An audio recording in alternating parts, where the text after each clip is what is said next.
Nous vous disons donc bonjour ou bonsoir, car tout dépend de l'heure à laquelle vous êtes en train de nous suivre. Nous, c'est le pasteur Christian. Aujourd'hui, j'aimerais ensemble, vous et moi, puissions réfléchir sur ces thèmes déjà annoncés, la liste noire du mariage. Cette liste noire du mariage renferme ou contient des hommes et des femmes à ne pas épouser. Oui, il y a des hommes et des femmes à ne pas épouser. Avant d'entrer dans le vif du sujet, j'aimerais déjà vous rappeler, lorsque Dieu a créé Adam et Ève, il leur a demandé de multiplier.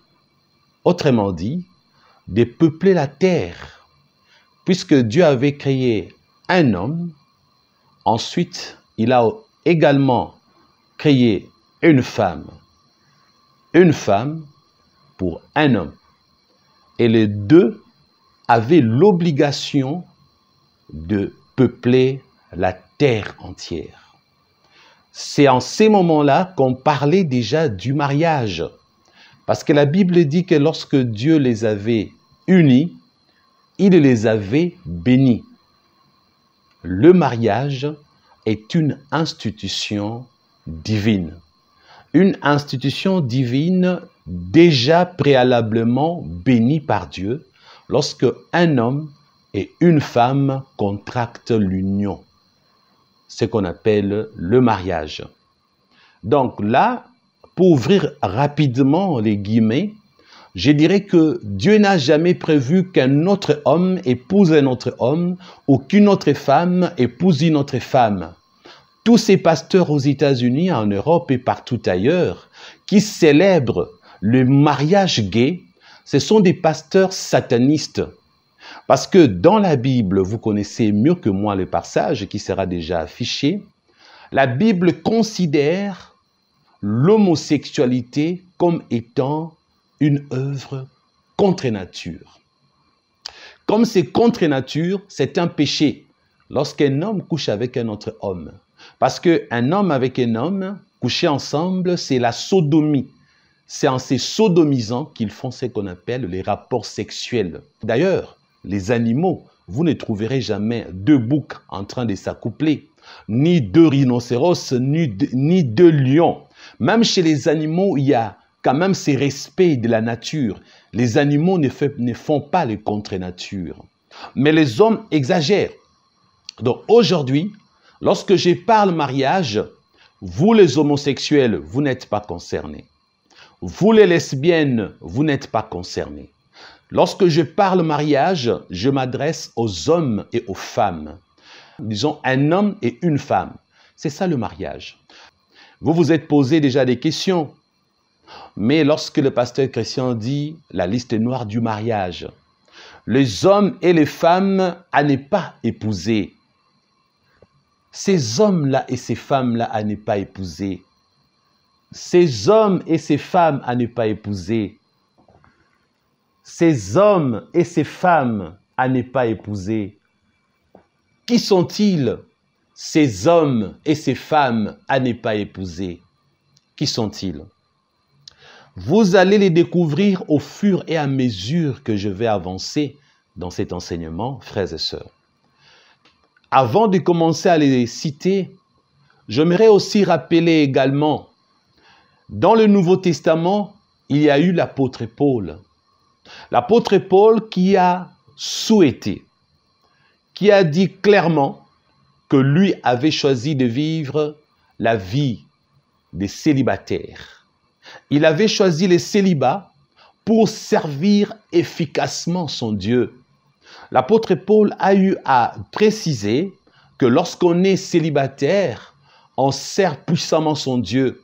On n'a pas ses obligations familiales de chercher l'argent pour les enfants, ses obligations de la vie des couples, de passer des heures avec sa femme, de chercher à faire plaisir à sa femme. Paul a fait comprendre aux jeunes gens qui voulaient servir leur Dieu de pouvoir servir comme célibataire à vie. Paul a fait comprendre que son souhait était que les hommes de Dieu, les servantes de Dieu, puissent servir sans penser mariage. Mais Paul a précisé, lorsque vous lisez le verset qui est affiché sur votre petit écran, vous découvrez que ce que Paul a dit est clair. Après avoir présenté son souhait, l'apôtre Paul sera on ne peut plus clair. L'apôtre Paul va dire ceci, que chacun ait sa femme. Aussi, bien sûr, que chacune ait son mari.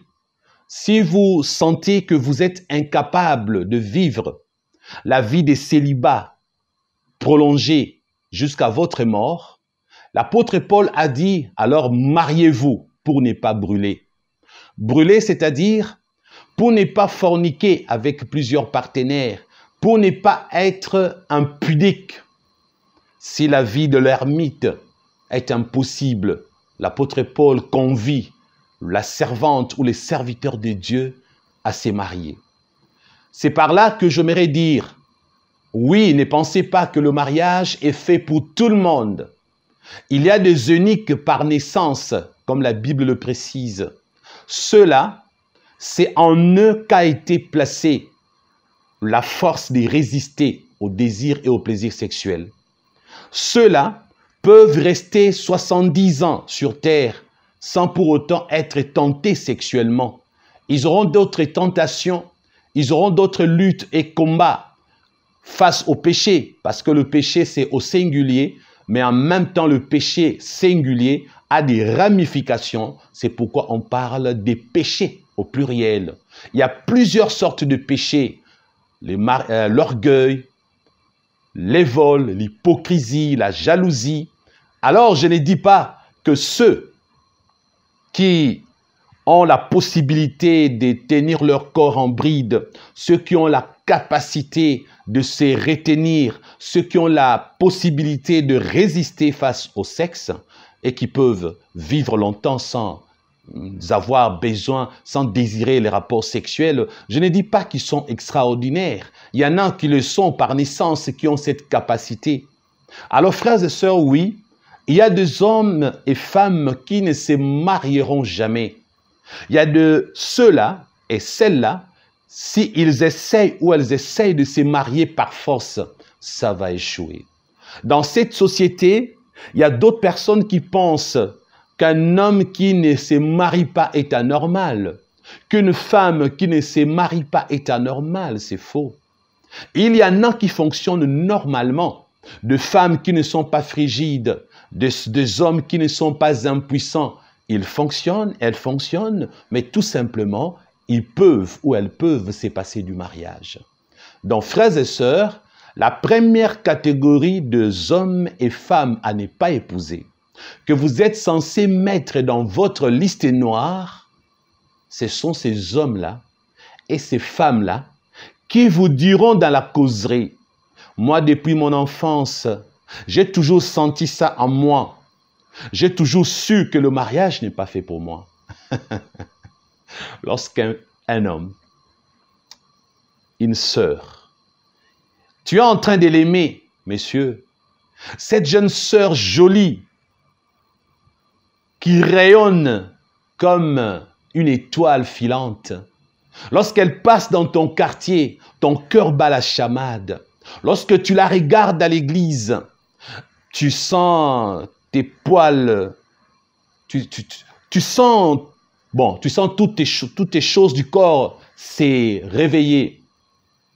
Alors mon frère, cette sœur que tu aimerais bien avoir pour épouse, lorsqu'elle te dit depuis mon enfance, j'ai toujours senti, je l'ai toujours su que le mariage n'est pas fait pour moi. Sache que c'est une femme à mettre dans la liste noire du mariage. Donc, j'aimerais dire à qui veut m'entendre qu'il y a des hommes et femmes à ne pas épouser. qui a des hommes et femmes à classer dans sa liste noire personnelle. Et la première catégorie des hommes et femmes à ne pas épouser, c'est ces femmes-là et ces hommes-là qui vous disent ou qui vous ont dit un jour, je sais que le mariage n'est pas fait pour moi. Je l'ai toujours su que moi, le mariage, je peux m'en passer. Le mariage, je m'en fous. Alors là, la personne essaye d'évoquer une exception. Lorsque cette personne, cet homme ou cette femme vous dit, messieurs, parlons d'une femme, lorsque vous l'avez draguée, vous l'avez dit que vous l'aimez, que vous aimeriez l'épouser, alors la sœur vous dit, oui, je crois que je peux faire une exception pour toi, mon frère. Tu as fait de sorte que cette sœur puisse savoir que tu tiens à elle. Tu t'es battu corps et âme. Cette sœur t'a dit, mon frère, j'ai toujours su depuis mon enfance que je ne suis pas fait pour le mariage. J'ai toujours su que le mariage, ce n'est pas mon affaire. Le mariage, ce n'est pas mon histoire. Mais je veux faire exception parce que tu m'as demandé un mariage, puisque tu m'as convaincu. Alors, j'accepte de t'épouser. Mon frère, lorsqu'une sœur convaincue qu'elle n'est pas faite pour le mariage dit qu'elle va faire une exception parce que tu l'as convaincue, ce n'est pas une femme à épouser. Ce n'est pas une femme à épouser parce que le mariage est fait pour deux personnes. Dieu a fait de sorte que l'homme puisse désirer le mariage, que la femme aussi puisse les désirer. Il faut que d'un commun accord, que vous ayez cette envie immense de partager votre vie ensemble. Mais lorsque cette envie du mariage, ces besoins d'aimer, se marier, ne se retrouvent qu'en toi, mon frère, la sœur t'a dit que tu l'as convaincu, puisque c'est ta conviction. Lorsque tu vas entrer dans le mariage avec elle, le jour où elle te dira, tu sais, je t'avais épousé rien que parce que tu m'avais convaincu, mais je t'annonce que maintenant, je ne suis plus convaincu par toi. Qu'est-ce que tu feras? Ce sont des femmes potentiellement exposées au divorce. Ce sont des femmes qui sont potentielles pour un divorce inévitable. Lorsque tu épouses une femme à ne pas épouser, tu t'es déjà exposé préalablement à un divorce probant. Cet enseignement, c'est pour éviter votre futur divorce. Cet enseignement, c'est un avertissement. C'est une prévention au divorce. J'en parle, je vous donnerai la liste des hommes et femmes à ne pas épouser pour que vous ne tombiez pas dans le piège du divorce. Parce qu'il y en a qui disent, non, moi je ne divorcerai jamais. Mais jamais je ne peux divorcer. Oui, mon frère, tu dis la vérité. Oui, ma sœur, tu dis la vérité. Jamais tu ne vas divorcer. Nous te croyons, même Dieu le sait. Satan aussi est informé. Satan sait que tu ne divorceras jamais. Dieu sait que tu ne le feras jamais. Tes parents aussi le savent. Ton pasteur le sait. Les pasteurs chrétiens le savent. Nous tous, nous le savons. Tu ne vas jamais divorcer. Tu ne mens pas. Tu dis la vérité. Mais ce que tu es en train d'oublier, une affaire où on peut la faire seul, on décide seul. Ton business, tu peux l'arrêter ou le continuer. L'église, tu peux arrêter ou continuer. Ta petite boutique, tu peux la fermer ou la continuer. Tu peux arrêter, il y a des choses que tu fais seul. Toi seul décide. Toi seul, tu peux décider. Mais lorsqu'on parle mariage, le mariage n'est pas une affaire à faire seul. Le mariage est une union. Le mariage est un ensemble de deux personnes qui vont former une famille avec leurs enfants. Donc, comme c'est une affaire à deux, toi, tu dis tu ne divorceras jamais. Mais celui que tu prendras en mariage, lui, tu ne connais pas son cœur. Lui, tu ne sais pas ce qui va se passer. Il peut te dire verbalement que moi aussi, je pense que je ne divorcerai jamais. D'ailleurs, mes parents avaient divorcé. Mes parents se sont séparés quand j'étais enfant. Je suis un cœur blessé. Alors moi, je pense que je ne me marierai qu'une seule fois. Je ne divorcerai jamais. C'est ce qu'il t'est dit. Mais même la Bible dit, le cœur de l'homme est tortueux par-dessus tout. Le cœur de l'homme est tortueux par-dessus tout. Qui peut les connaître si ce n'est Dieu lui-même? Tu ne peux pas faire confiance à quelqu'un. Fais confiance à Dieu. Maudit soit l'homme qui se confie dans l'homme. N'aie pas l'habitude de croire tout ce qu'on te dit. Crois ce que la Bible dit. Crois ce que Jésus dit. Mais ce qu'un homme te dit peut être faux. Parce que les gens changent avec le temps. Aujourd'hui, il n'a pas besoin de divorcer. Mais demain, il peut divorcer et il va t'imposer un divorce que tu vas refuser. Mais puisque tu ne peux pas les forcer, tu te retrouveras un jour être une divorcée ou un divorcé, tout simplement parce que tu as eu à épouser un homme ou une femme à ne pas épouser. C'est ça, les hic.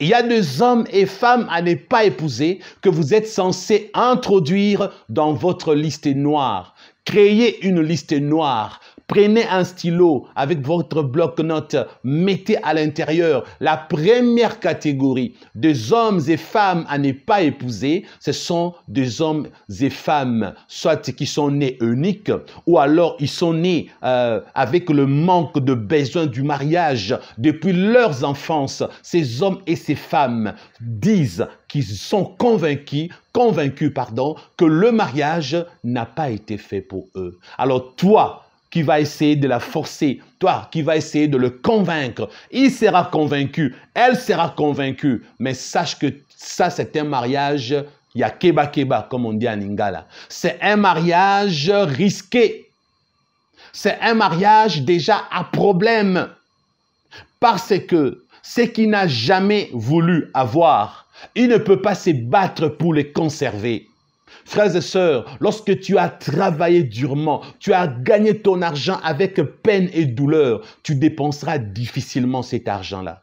Mais l'argent facilement gagné, le voleur, ils dilapident leur argent parce que c'est avec facilité. Ils ne connaissent pas les durs labeurs du travail pour pouvoir bien gérer les salaires. C'est pour te dire, mon frère et ma sœur, quelque chose que quelqu'un ne s'est pas battu pour ça, la personne n'a pas de raison valable pour la conserver. Ceux qui luttent pour le mariage, ce sont des hommes et femmes qui, dans leur tête, se sont toujours dit, les divorces, non. L'homme s'est dit, je ne veux pas divorcer. La femme dit, je ne veux pas divorcer. Et lorsqu'il y a un problème, les deux se battent pour sauver leur mariage. Les deux se battent pour sauver leur vie de couple. Ça, c'est lorsque vous deux, vous vous êtes battus parce que vous tenez au mariage, vous aimez le mariage. J'aimerais dire à qui veut m'entendre, il y a de ces jeunes hommes et de ces jeunes filles, cœur blessé. Ils sortent de ces familles où papa et maman ont divorcé, où se sont tout simplement séparés. Papa a changé 4 femmes. Maman a changé 5 hommes. À telle enseigne que les garçons ou la fille a dit, à cause de ce que papa faisait à ma mère, moi personnellement, je ne me marierai pas. Ou la jeune fille a dit, à cause de ce que mon père faisait à ma mère, moi j'aime pas les hommes. Je déteste les hommes. Je n'aimerais pas me marier.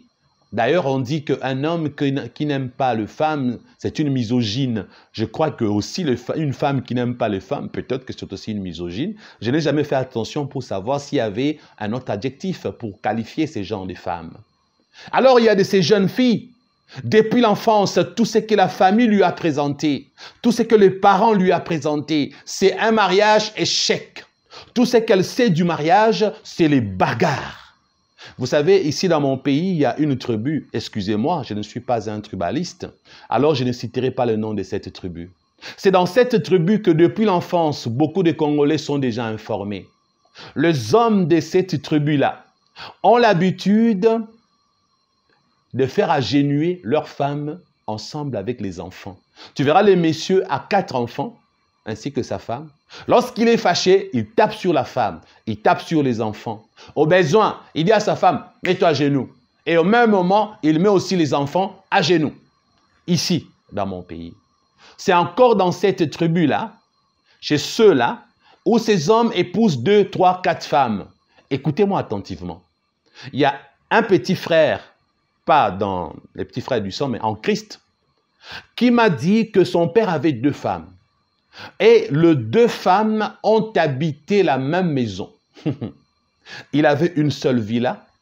Et dans cette villa, ces deux femmes ont habité la même villa. Et les deux femmes lui ont donné, il m'a dit, pardon, je crois 25 enfants. La première 13 enfants, la deuxième 12 enfants. Donc ils étaient au nombre, je crois, de 25. Et il dit dans cette villa, les deux femmes étaient des amies. Elles s'entendaient tellement très bien, à telle enseigne que c'est les deux femmes qui décidaient et ils informaient à leur époux commun. Le jour impair, tu es chez Cécile. Le jour pair de cette semaine, tu seras chez moi. Ça, c'est la première épouse qui dit. Donc, la deuxième, lorsque les deux s'entendent, donc, elles s'entendaient tellement très bien. Alors, si les messieurs essayaient de jouer, les deux femmes punissaient les messieurs. Elles faisaient de sorte que de discipliner leur époux. Donc, le mari avait peur de ces deux épouses. Alors, il obéissait attentivement. Il obéissait, il écoutait. Lorsque les deux se mettaient ensemble, il tremblait comme une feuille. Il avait deux femmes dans la même maison. Alors, il y a aussi d'autres hommes de cette tribu-là qui peuvent avoir 3 femmes dans la même maison ou 2 femmes dans la même maison avec plusieurs enfants. Lorsqu'il est fâché, il tape la première femme, il tape la deuxième femme, il met les 2 femmes à genoux avec leurs enfants à genoux. Et souvent, les enfants qui sortent de ce genre de famille ont des cœurs blessés, à telle enseigne que depuis le bas âge jusqu'à l'âge de 25 ans, la sœur ou le monsieur te dit « moi je ne me marierai pas ». Je n'ai jamais aimé le mariage à cause de ce que j'ai vu dans ma famille. Ce que j'ai vu faire mes parents m'a enlevé le goût du mariage. Je déteste le mariage. Ma sœur et mon frère, lorsque tu croises quelqu'un qui te dit qu'il déteste le mariage, mets cette personne dans la liste noire du mariage. C'est un homme et une femme à ne pas épouser.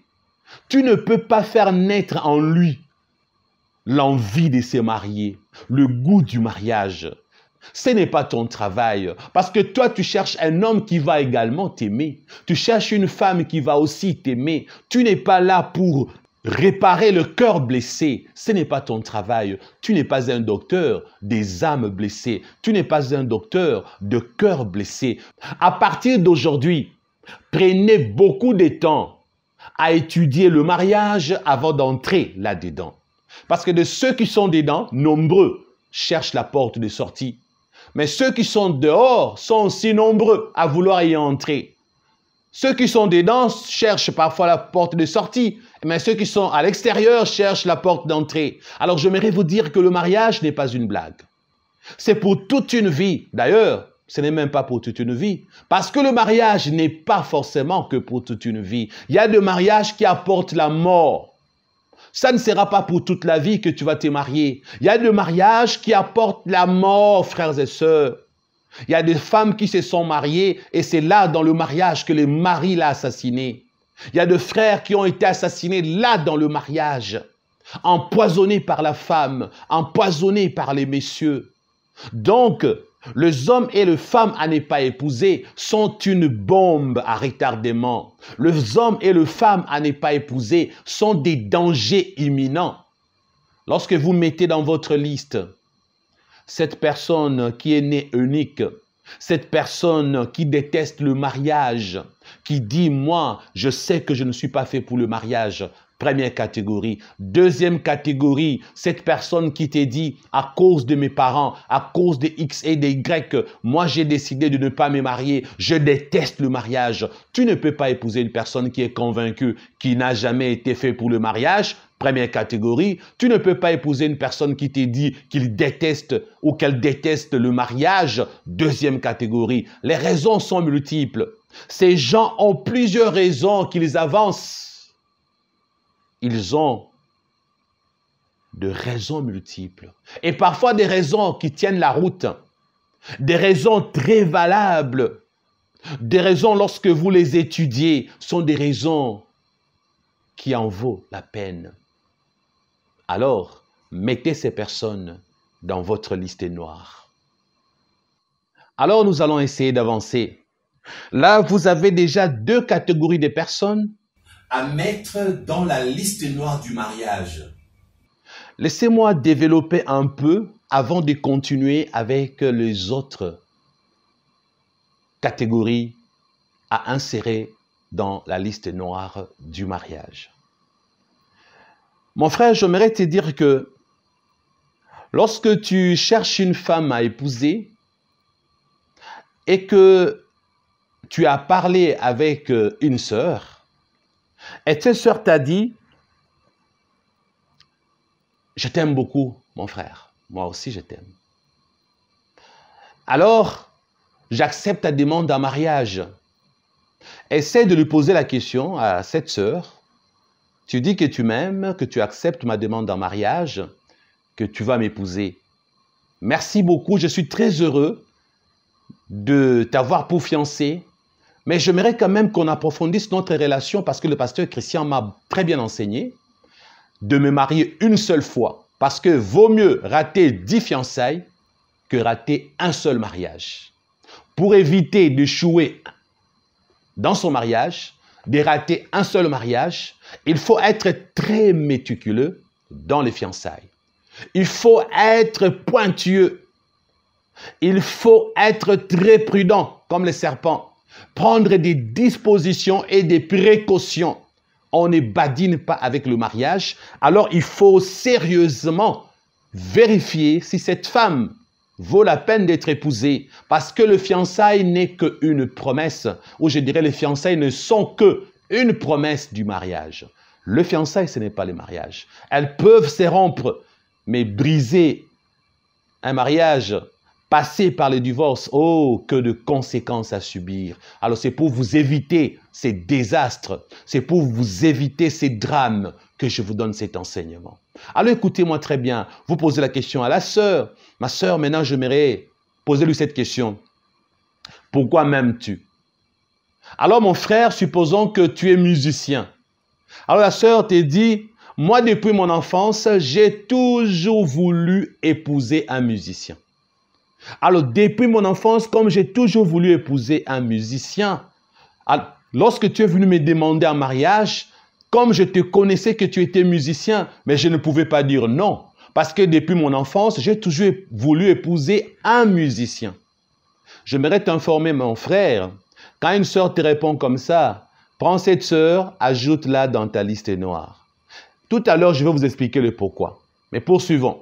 Ma sœur, il vient te demander en mariage, tu l'aimes, tu sens que c'est l'homme qui te faut. Tu aimerais vraiment l'épouser et au fond, tu l'as déjà accepté. Le conseil que je vais te donner, pose-lui la question, mon frère. C'est vrai que je t'ai accepté, maintenant nous sommes fiancés. Mais j'aimerais quand même savoir pourquoi tu m'as demandé en mariage. Et j'aimerais préciser, la sœur dont je parle maintenant, c'est une sœur musicienne. Alors le frère lui répond, j'ai toujours voulu épouser une musicienne. Surtout quand je t'ai vu à l'église chanter, ouh, j'aime ta voix. Lorsque tu cries, tu fais le monter. Lorsque tu chantes à la première voix, j'aime cette voix de ténor. Lorsque tu chantes, mon corps vibre. Ma sœur, ne l'épouse pas. Mets ses frères dans la liste noire des hommes à ne pas épouser. Je vous expliquerai le pourquoi. Laissez-moi continuer. Alors, mettons d'autres métiers. Je t'aime parce que tu es politicien. J'ai toujours voulu épouser un ingénieur. J'ai toujours voulu épouser un blanc. Ah, cher blanc, n'épouse pas cette africaine qui te dit que sa vision était d'épouser un blanc. Premièrement, c'est une complexée. Elle est complexée. Elle pense que les bons hommes à épouser ne sont que de blancs. C'est un complexe. Et une personne complexée n'a jamais fait un bon partenaire du mariage. Une personne complexée n'a jamais fait un bon partenaire pour le mariage. Lorsque tu trouves une personne qui veut t'épouser pour ce que tu as, ne l'accepte pas. Qu'est-ce que tu as? Tu as le don de la musique. Qu'est-ce que tu as? Tu as la belle voix. Qu'est-ce que tu as? Tu as l'argent parce que tu es politicien. Tu as l'argent parce que tu es footballeur. Elle cherche à t'épouser pour ce que tu as. Mon frère, elle cherche à t'épouser pour ce que tu as, le don de bien chanter que tu as là. Ta place que tu as au Parlement, elle voulait épouser un député. Mettez tout ce que vous voulez comme fonction. Tous ces gens qui veulent vous épouser pour ce que vous avez ne vous aiment pas. Ce sont des hommes et femmes à mettre dans la liste noire. Ce sont des hommes et femmes à ne pas épouser.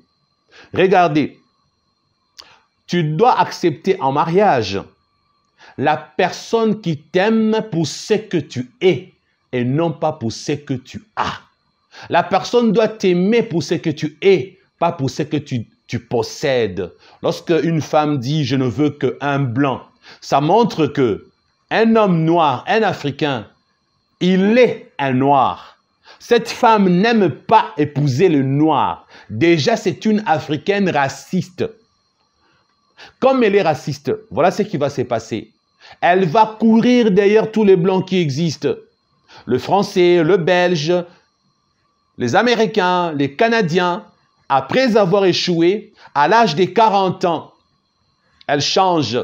Tu lui demandes en mariage, tu lui poses la question parce que le pasteur Christian t'a enseigné. Pasteur Christian m'a demandé, nous a enseigné. Alors je vais utiliser la question du pasteur Christian. Ma soeur, tu as 40 ans aujourd'hui. Alors, j'ai appris que tu ne voulais épouser que de blancs. Pourquoi maintenant tu as changé? Elle va te dire, bon, vous savez, elle ne te dira jamais la vérité. Hein. Elle ne te dira jamais, bon, voilà, c'est parce que les blancs n'ont pas voulu de moi. Ma soeur, n'est-ce pas? Alors mon frère, il ne faut jamais épouser ce genre de personnes. Si tu le sais déjà, que tu as découvert, elle a toujours voulu un blanc, lorsque tu le sais, après cet enseignement, quitte cette fiancée.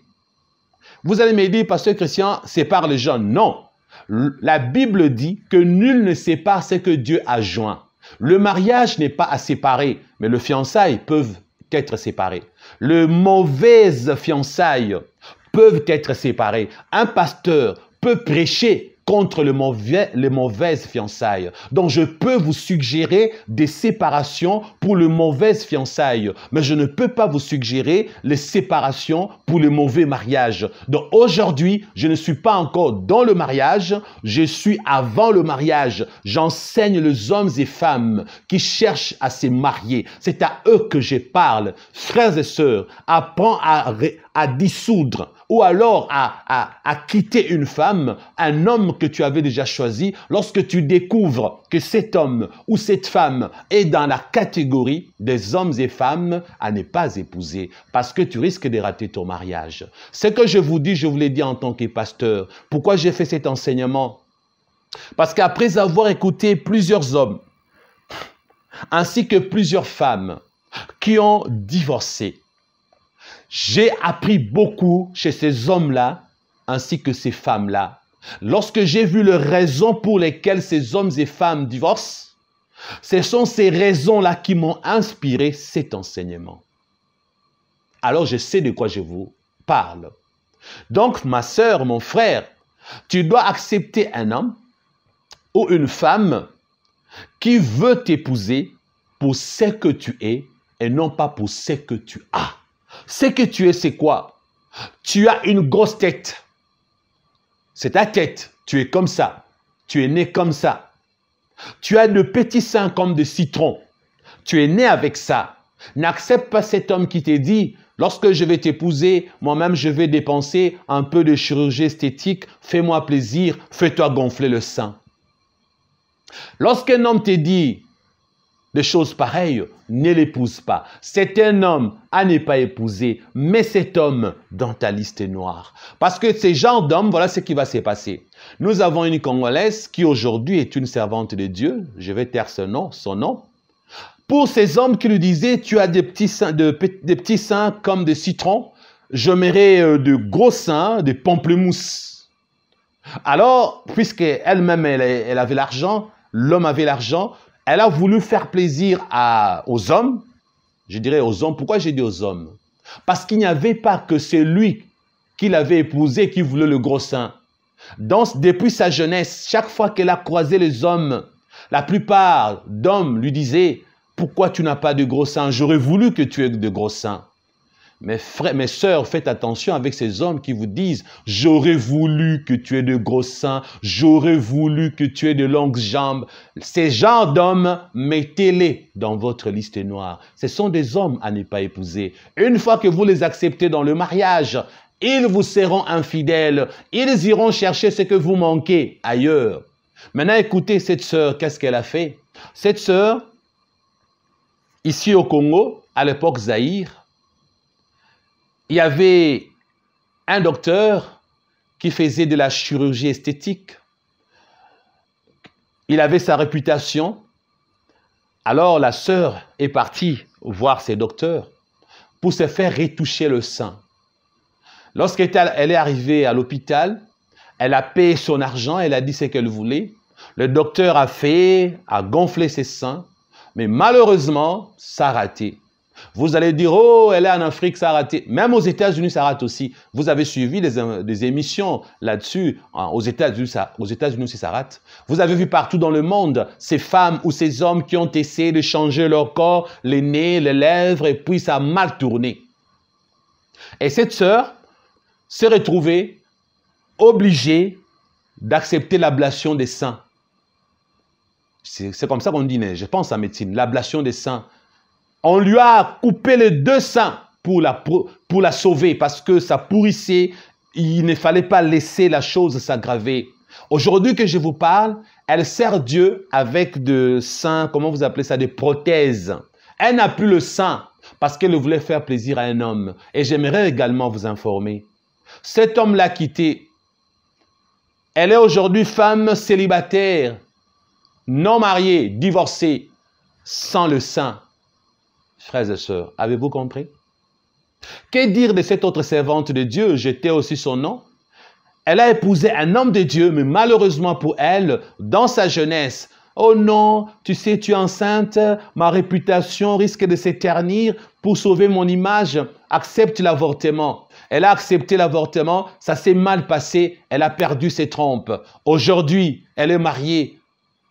Impossible d'avoir des enfants. Heureusement pour elle, l'homme ne l'a pas quittée. L'homme a accepté de rester avec elle. Ils ont pas divorcé, ils ont adopté les enfants. Mais que dire de ces autres femmes que je connais? À cause de ça, les avortements ratés pour faire plaisir à cet homme qui t'a demandé d'avorter, faire plaisir à ces messieurs qui ne voulaient pas que tu gardes l'enfant. Beaucoup de femmes se sont retrouvées sans trompe, aujourd'hui incapables d'accoucher et elles ont perdu leur mariage malgré qu'elles avaient gardé les secrets. Frères et sœurs, lorsque quelqu'un te dit « J'aurais voulu que tu aies de gros seins, ça m'aurait fait plaisir », ne l'épouse pas. Lorsqu'une femme te dit « J'aurais voulu que tu sois comme Triple H, avec des biceps comme Arnold Schwarzenegger », ne l'épouse pas. C'est une femme à ne pas épouser. Le jour où un homme ayant la poitrine d'Arnold Schwarzenegger ou de The Rock, le jour où un homme comme ça va se présenter pour lui faire la cour, elle va te tromper parce qu'elle a une faiblesse, une attirance face à ces genres d'hommes. C'est sa faiblesse. Alors, mes frères et sœurs, il y a des hommes et femmes à mettre dans sa liste noire. Donc, vous comprenez à présent, j'ai voulu expliquer pour que vous puissiez comprendre. Écoutez-moi attentivement. Il y a de ces hommes et femmes qui vont vous épouser pour ce que vous avez et non pas pour ce que vous êtes. À ce niveau, laissez-moi vous raconter ce qui est arrivé à un grand frère à la borne, notre église. Un grand frère que j'aimais beaucoup, il était musicien. Il est déjà mort à cause de sa femme.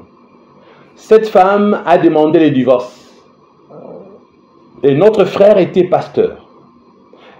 Il s'est retrouvé sans ministère parce qu'après avoir perdu sa femme, on ne voulait plus de lui dans le ministère. Parce que vous savez, être pasteur, avoir le statut de divorcé, c'est compliqué. C'est ce qui fait que c'est notre bien-aimé frère. Lorsqu'il était fiancé, la sœur lui a dit carrément, j'ai eu à te soutenir dans la musique, j'ai eu à t'aimer, et bon, pour être précis, lorsqu'ils ont commencé à avoir des problèmes, je me suis retrouvé chez eux. Alors, elle m'a parlé à moi, face à face. Elle m'a dit, lorsque je me suis rencontré avec ton grand frère, ton ami, je l'avais aimé parce qu'il était un homme de Dieu, mais plus précisément parce qu'il était musicien. Il chantait très bien, il avait une très belle voix. Alors, frères et sœurs, elle m'a dit, je l'ai aimé parce qu'il est musicien et je savais qu'au Congo, tous les musiciens finissent par être riches. Tous les musiciens congolais finissent par avoir beaucoup d'argent, par aller voyager partout dans le monde. Donc, je savais que ton ami, ton frère, sera un grand musicien ici au Congo et qu'il aura beaucoup d'argent.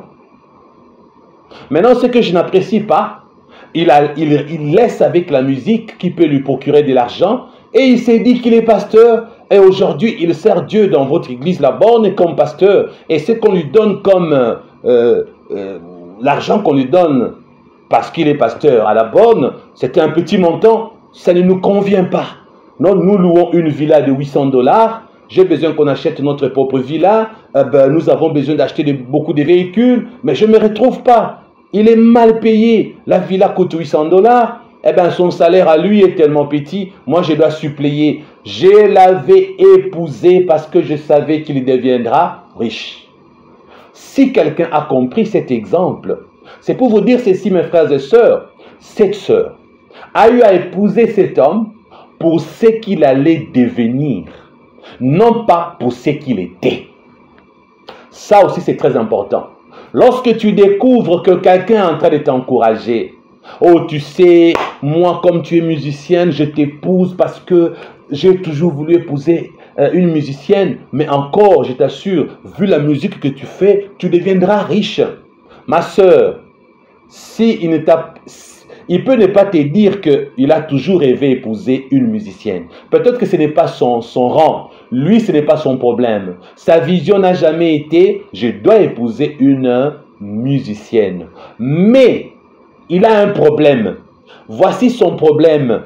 Il est en train de t'épouser parce qu'il est convaincu que la musique que tu fais fera de toi une grande star. Tu deviendras riche. Tu seras une musicienne interplanétaire. Tu seras la Dena Moana congolaise. Tu seras comment on appelle, la Nadège Impotembuma congolaise. Tu deviendras une chanteuse internationale. Il est en train de t'épouser pour ce que tu deviendras. Il ne t'épouse pas pour ce que tu es. C'est ce que la sœur avait fait. Il avait épousé notre frère pour ce qu'il allait devenir. Elle voyait cet homme devenir un grand musicien comme Alain Moloto qui avait beaucoup d'argent. Mais malheureusement, cet homme faisait la musique pour édifier l'église corps de Christ. Il répétait que je ne fais pas ma musique pour me faire de l'argent. À telle enseigne que des fois, il prenait ses albums, il distribuait gratuitement. Sa musique ne produisait pas de l'argent. Et le salaire qu'on lui donnait à La Borne était insuffisant aux yeux de sa femme. Au point qu'elle s'est mise à lui manquer du respect devant la belle famille. Cette femme commençait à l'insulter. Les mariages à capoter, ça bardait et c'est cette femme-là qui a demandé le divorce. Et pire encore, lorsque le frère l'avait épousée, elle était déjà une femme divorcée. Elle sortait d'un mariage avec un ex-mouvancier à l'époque de Mobutu et comme elle était convertie, notre bien-aimé frère qui était pasteur pensait que cette femme était réellement une chrétienne digne de confiance. C'est là où il y a un autre enseignement. Une femme divorcée, est-ce que c'est une femme à épouser? On en parlera un jour. Une femme répudiée, est-elle une femme à épouser? Maintenant, celle qui n'est pas répudiée, qui a de diverses raisons, peut-on l'épouser? À suivre dans un autre enseignement. Et puis, un homme répudié, peut-on l'épouser? Est-ce qu'un divorcé peut-il se remarier? On en parlera dans d'autres enseignements. L'enseignement d'aujourd'hui, c'est vous, avant d'entrer dans le mariage, vous qui n'êtes pas encore mariés, nous voulons vous aider pour que vous ne ratiez pas votre mariage. Nous vous donnons cet enseignement pour vous préparer, pour vous prévenir, pour vous sécuriser. Alors, mettez dans votre liste noire cet homme, cette femme qui te dit « Je t'aime parce que je sais que tu seras un grand musicien. Je t'aime parce que je sais que tu seras un grand pasteur. Je sais que tu auras une grande église. Je t'épouse parce qu'à tes côtés, je sais que tu deviendras un grand pasteur. » Elle ose même te dire « Derrière chaque grand homme se cache une grande femme. Moi, je suis cette grande femme qui fera de toi un grand homme de Dieu. » Et si elle échoue, tu ne deviens pas ce qu'elle veut que tu deviennes. Elle risque de te quitter. Tous ces gens, ces hommes et femmes qui vous ont épousé, non pas pour ce que vous êtes, mais pour ce que vous deviendrez, ce sont des hommes et femmes à mettre dans la liste noire. Ce sont des hommes et femmes à ne pas épouser, frères et sœurs. Est-ce que vous êtes en train de comprendre? Est-ce que cet enseignement est-il en train déjà de vous bénir? Êtes-vous en train de voir la simplicité de l'enseignement, mais également sa complexité, sans parler de sa profondeur en même temps? Êtes-vous en train de comprendre que cet enseignement va vous sécuriser, vous les célibataires, futurs mariés? Alors écoutez-moi très bien. Lorsque vous trouvez une femme pour le mariage ou un homme pour le mariage, prenez toujours votre temps de parler profondément avec votre future épouse ou votre futur époux. Écoutez-moi très bien. Posez énormément de questions. C'est en posant des questions que vous allez découvrir ce qui est caché à l'intérieur de la personne.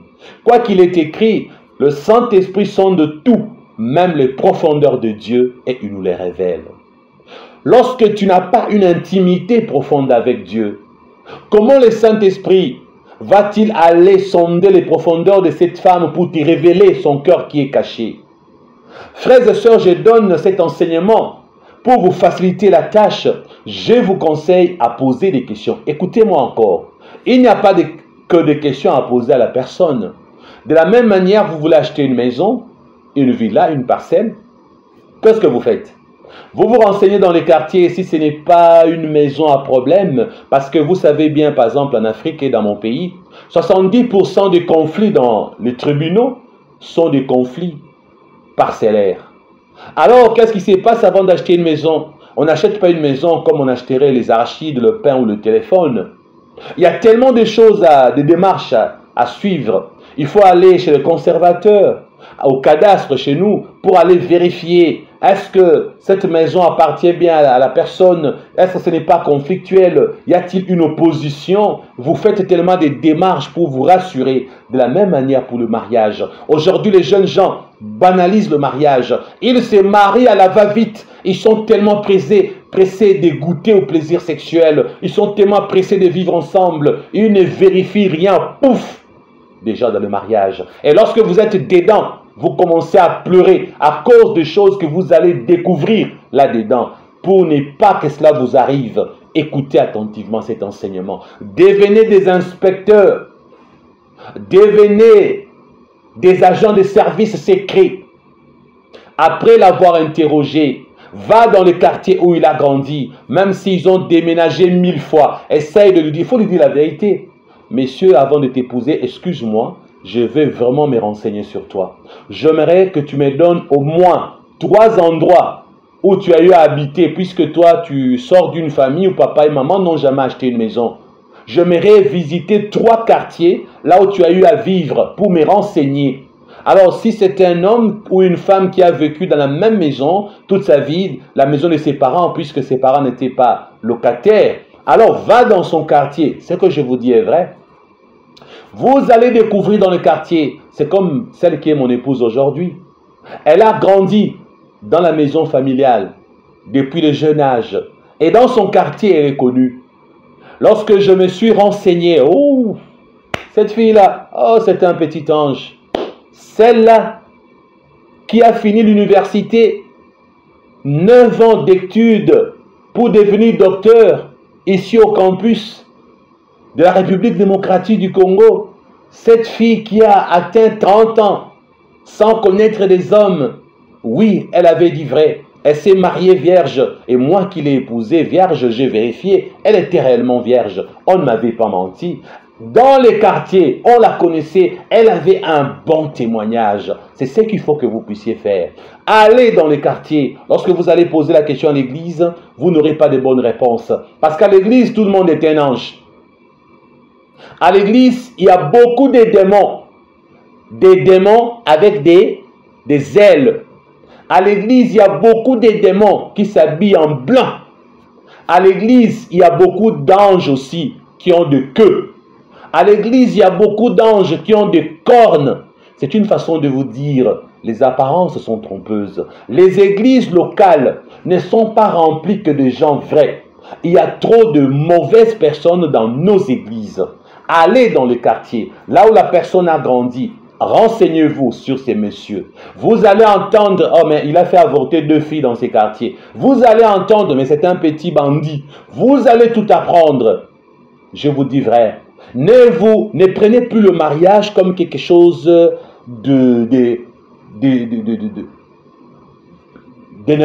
excusez-moi, il faut que je trouve mal le mot. Ne prenez pas le mariage comme si c'est une petite aventure. Ne prenez pas le mariage avec légèreté. Le mariage est sacré. Ne croyez pas forcément la personne. Écoutez-moi mes sœurs, soyez vraiment sérieux et sérieuses. Vous-même commentez. Si toi, ma sœur, tu as fait 8 avortements, est-ce que tu les diras à ces messieurs qui veulent t'épouser? Toi, mon frère, tu as fait avorter 11 filles dans ton quartier. Vas-tu l'avouer à la future épouse? Vous-même répondez-moi dans les commentaires. Toutes les bêtises que les gens font, est-ce qu'ils arrivent à les avouer à leur partenaire du mariage? La réponse est non. Alors, frères et sœurs, posez la question à la personne, tout en sachant que la personne peut te mentir. Mais posez-lui la question, gardez ses réponses. Allez te renseigner. Va te renseigner dans les quartiers. Tu verras qu'il t'a menti lorsque dans les quartiers, on va dire des choses qui sont contraires à ce que la personne t'avait dit. Vous avez entendu, frères et sœurs? Et maintenant, écoutez attentivement. Lorsque vous découvrez que ce qu'il t'a dit, ma sœur, est contraire à ce que tu as découvert dans les quartiers, mets cet homme dans la liste noire. C'est un homme à ne pas épouser.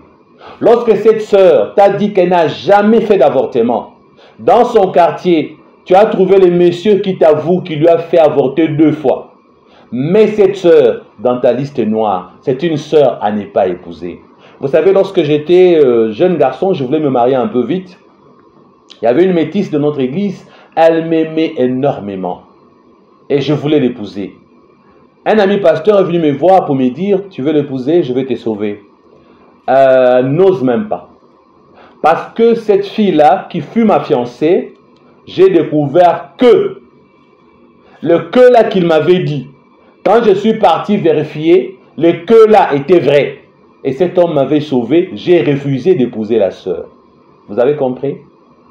Vous savez, frères et sœurs, un jour, une chose m'a étonné. J'ai entendu un frère dire, tellement que cette sœur souffrait. Lorsque nous étions amis, elle se plaignait, elle manquait ceci à manger, sa famille, patati et patata, toutes ces choses, elle pleurnichait tellement, j'ai eu pitié d'elle. Alors, comme j'avais eu pitié d'elle, je me suis dit, il faut que je lui donne un meilleur avenir. Il faudra que je lui donne le vrai amour parce que j'ai senti que toute sa vie, elle n'a jamais eu le vrai amour. Elle n'a jamais croisé le vrai amour. Donc, les gens n'ont fait que l'exploiter. Ses parents ne l'ont pas vraiment aimée. Elle était cœur blessé. J'ai vraiment eu pitié. Alors, je l'ai épousée pour lui donner un meilleur avenir, pour lui donner un vrai mariage. Mais, mes frères et sœurs, c'est simple. On dira alors que cet homme a épousé cette femme par pitié. Lorsque tu es dans le fiançailles avec quelqu'un, toi ma sœur ou toi mon frère, tu découvres que cet homme a pitié de toi. Il t'aime énormément, mais tu es conscient que dans son amour, il y a la pitié. Le mariage n'est pas une œuvre sociale. Un époux ne doit pas être un agent social.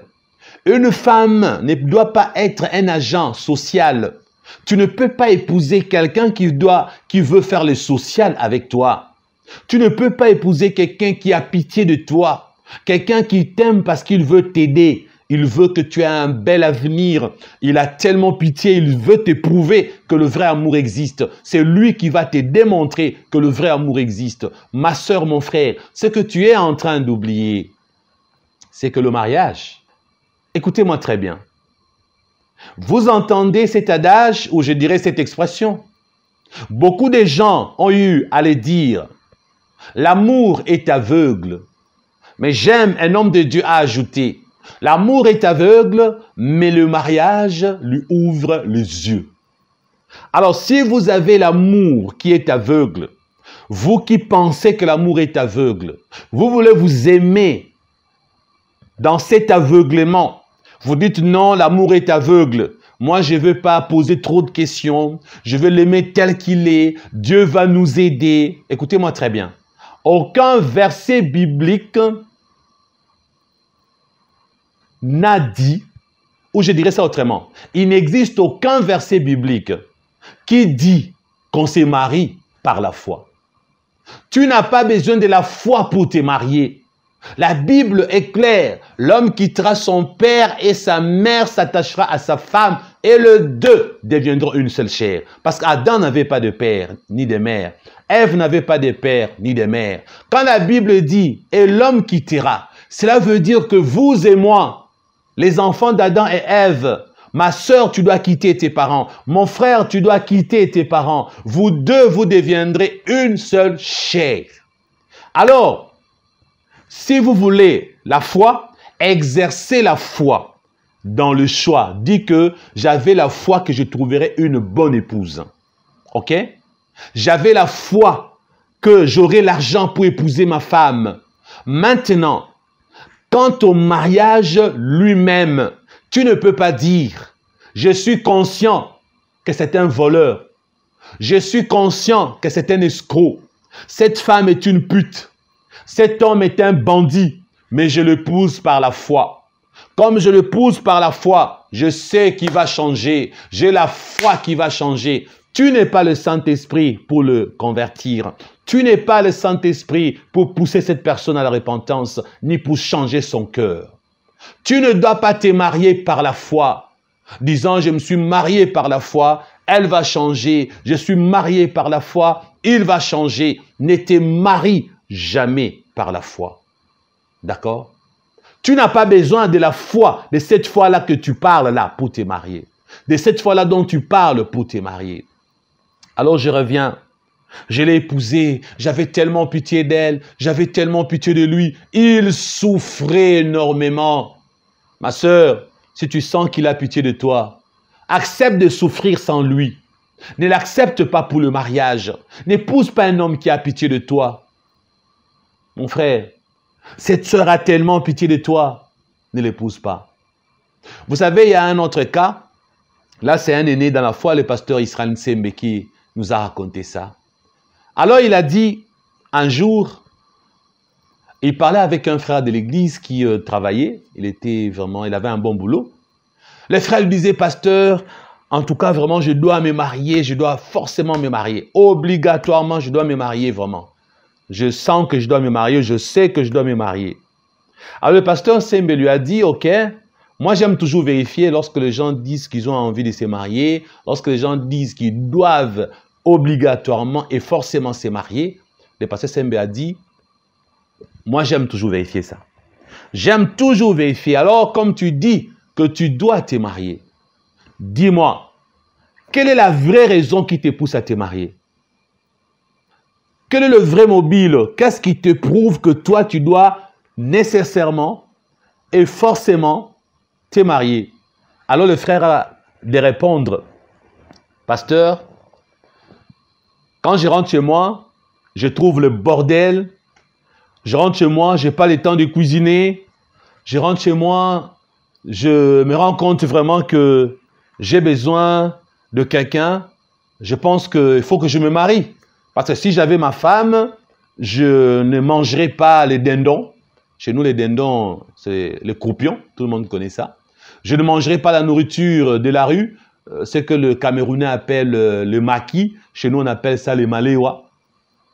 Alors, il dit, c'est pourquoi je dois me marier. Le pasteur Israël Nsembe l'a regardé et lui a dit, mon frère, ce dont tu as besoin, tu n'as pas besoin d'une femme, tu as besoin d'une bonne. Tu as besoin d'une femme de ménage ou d'un domestique.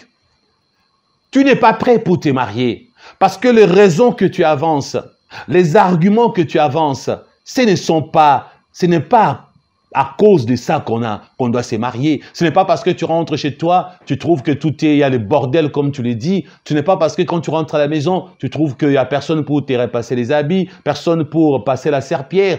Ce n'est pas parce que tu rentres tes habits, il n'y a personne pour... Non, tu as besoin d'un domestique, d'une bonne ou d'une femme de ménage. Tu n'as pas besoin d'une femme.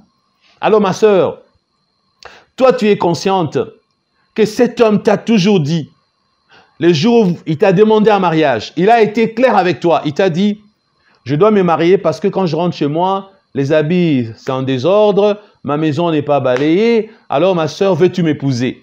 Tu ne dois pas accepter. Ma sœur, c'est un homme à mettre dans ta liste noire. Ajoute cet homme dans ta liste noire. C'est un homme à ne pas épouser.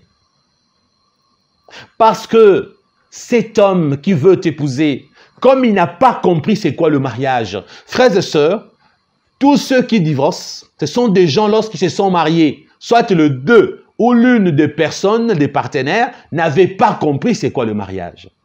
Soit c'est les deux personnes qui n'avaient pas compris c'est quoi le mariage, ou c'est l'une des personnes. Or, le mauvais côté du divorce, le mauvais côté dans le mariage, un mariage capote, un mariage rate, échoue, non pas seulement à cause de deux partenaires, mais un mariage échoue, casse à cause parfois d'un seul partenaire. Donc toi, tu peux être une très bonne femme, mais si lui n'est pas un très bon époux, lui il va t'abandonner. Toi, tu vas refuser. À la fin, tu seras forcé. Et regarde, tu étais toute jolie. Tu étais mince. Une très jolie fille. Il t'a fait 3 enfants. 3 fois, tu as accouché de ces 3 enfants. Et là, comme tu manges tellement beaucoup, un gros poulet, toi-même, le matin, 1 kilo de viande le soir, tu bois beaucoup de lait caillé, de yaourt. En plus, tu ajoutes des tonnes et des kilos de chocolat. Ma sœur, tu pesais 59 kilos. Après 5 ans de mariage, tu pèses 90 kilos. Tu es devenu balèze comme un hippopotame. Tu es dodu comme un éléphant. Tu es devenu méconnaissable. Tu as des joues comme ça, comme Michelin. Lorsqu'on présente la publicité du pneu Michelin, il y a vous connaissez, n'est-ce pas? Alors, ma sœur, mon frère, lorsque tu croises quelqu'un qui a des raisons qui ne tiennent pas debout pour t'épouser, ne l'accepte pas. Ma sœur, regarde, après 5 ans de mariage, il te quitte. Tu ne voulais pas divorcer, tu avais refusé, mais c'est toi qui as tout perdu. Maintenant que tu es dodu, maintenant que tu es patapouf, maintenant que tu es obèse, alors qu'il t'a quitté, regarde, ça fait 4 ans, tu n'as personne pour te prendre en mariage. Tu t'es marié à 25 ans, il t'a abandonné à l'âge de 30 ans et aujourd'hui tu as 34 ans, 35 ans, tu n'as personne parce que tu es dodu. Le mariage t'a transformé. Lui qui t'a abîmé, t'a rejeté. Et aujourd'hui tu es consciente, il a pris une jeune fille de 18 ans qui est toute jeune, toute mince. Parce que certains hommes qui ne comprennent pas c'est quoi le mariage, lorsque sa femme s'abîme dans le mariage, il est pressé d'aller à l'extérieur avec alors que c'est à cause de lui que toutes ces grossesses que tu as eues, ces hormones qui ont modifié ton corps, lui il n'a pas vu ça.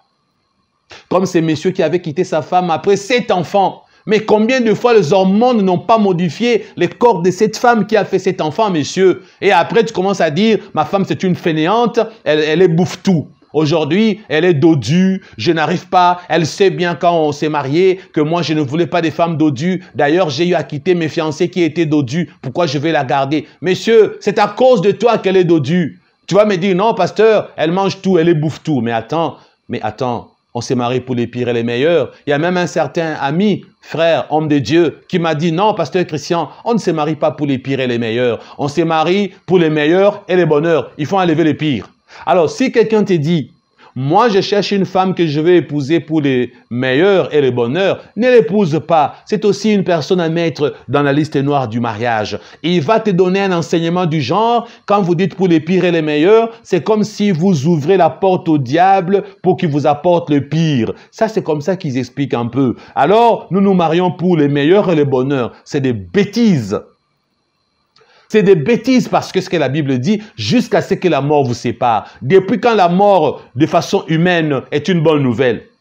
Mais la mort, c'est quelque chose de pire. Parce que quand la mort arrive, même si la personne est partie au ciel, celle qui reste va souffrir dans le, comment on appelle ça? Dans le veuvage. Le pire, c'est aussi la mort physique. Depuis quand la mort doit être classée parmi les meilleures choses ou dans le bonheur? La mort, c'est une pire chose qui peut arriver à une personne. La mort, on ne la souhaite pas. Alors, quand deux personnes sont mariées, la mort arrive à séparer ces deux personnes. Ils se sont mariés pour les meilleurs et pour les pires. Parce que la mort va séparer un jour et l'autre va rester toute seule ou tout seul. Alors, frères et sœurs, il y a également... laissez-moi vous parler un peu de sexe, s'il vous plaît. Ne m'en voulez pas parce que on ne peut pas donner des conseils aux hommes et femmes candidats au mariage sans évoquer le sexe. Parce que lorsqu'on entend mariage, la première chose que chaque homme, chaque femme voit, c'est le sexe. Avant de penser enfant, on pense sexe. Avant de penser fonder une famille, on pense sexe. Avant de penser servir Dieu ensemble, on pense sexe. Parce que le sexe procure les plaisirs. Et un homme normal, ainsi qu'une femme normale, aime le sexe. Qui dit mariage, dit sexe.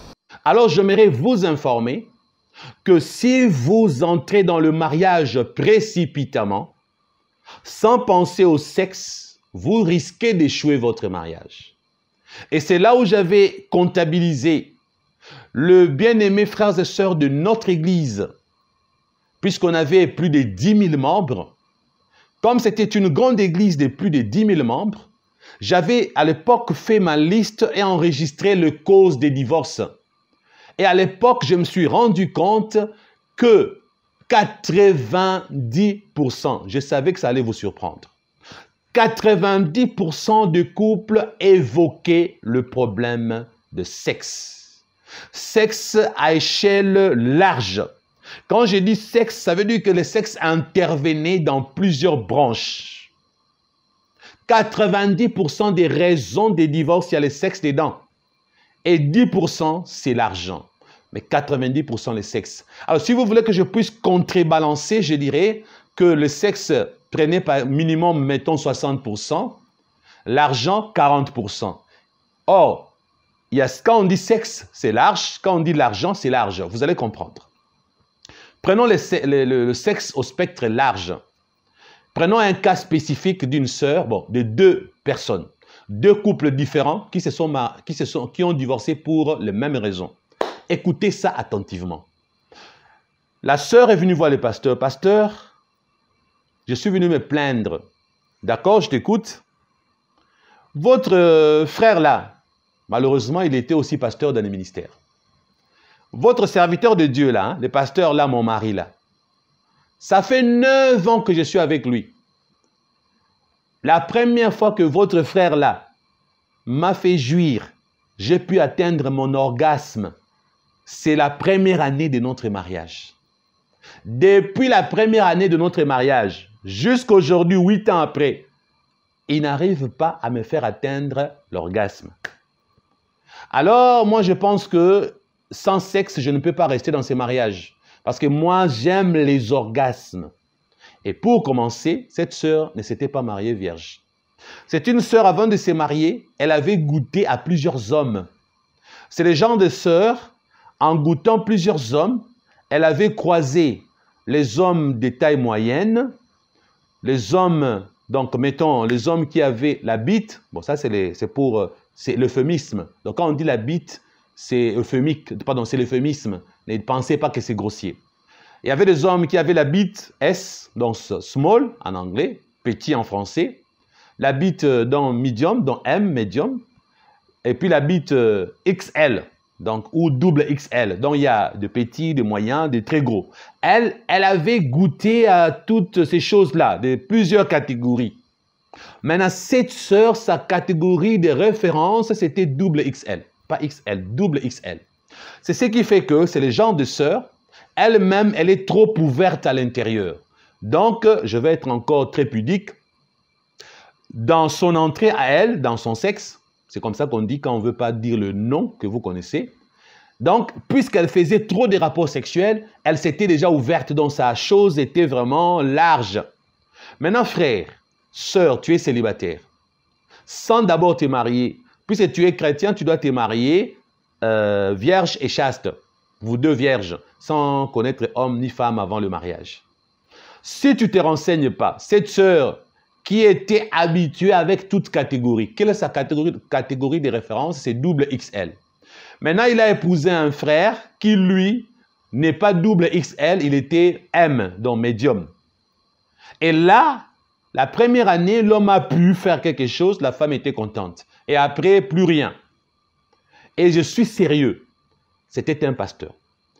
Sa femme est venue se plaindre à telle enseigne que, pour que l'Église accepte les divorces, elle a dit à son homme, comme tu es pasteur, je ne vais pas mettre fin à ton ministère. La femme est partie faire l'infidélité, parce que dans la Bible, il est dit sauf pour cause d'infidélité. Elle a préféré faire son infidélité pour que cet homme puisse avoir le droit de se remarier. Et c'est bien aimé pasteur aujourd'hui que je vous parle, s'est remarié et a une autre femme, est à l'intérieur du pays avec une église. Mais peut-on accepter les divorces? Peut-on s'exposer au divorce? Maintenant, réfléchis mon frère.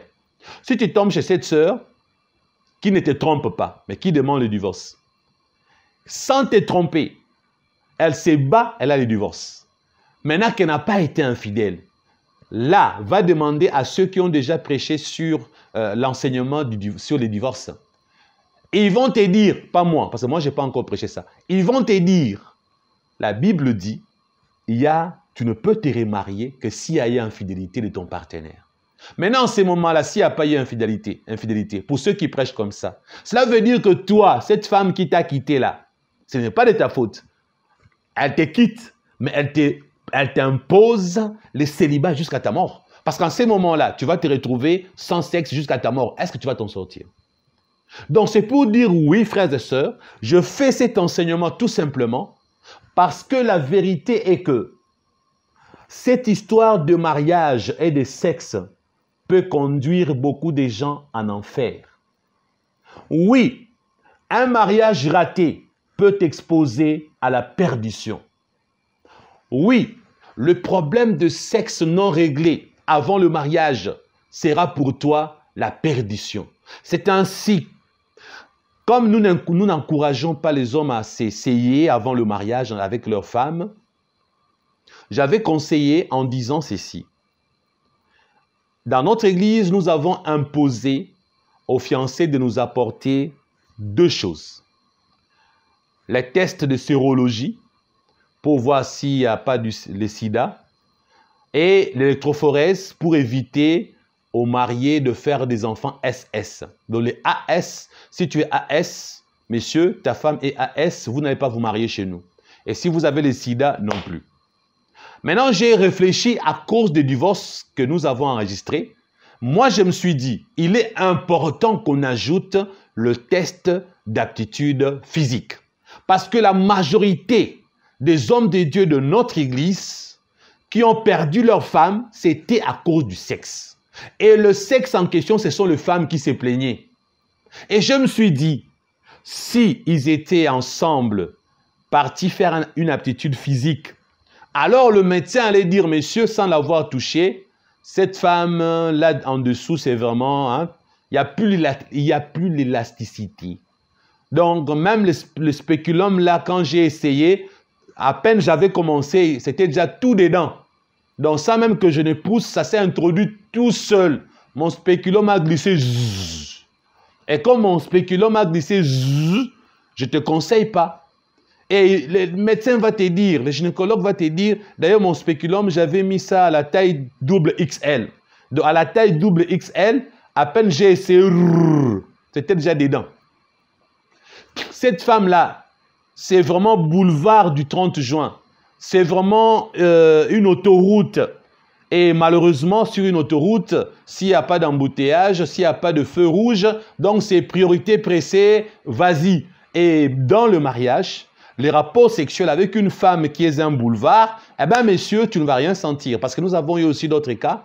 L'homme a dit, pasteur, quand je suis dedans, je ne sens rien. Il n'y a pas de courbure, il n'y a pas d'embouteillage, il n'y a pas de frein. Donc, il y a seulement un grand boulevard et tu es dedans. C'est comme si tu nageais dans un grand fleuve qui n'avait pas de limite.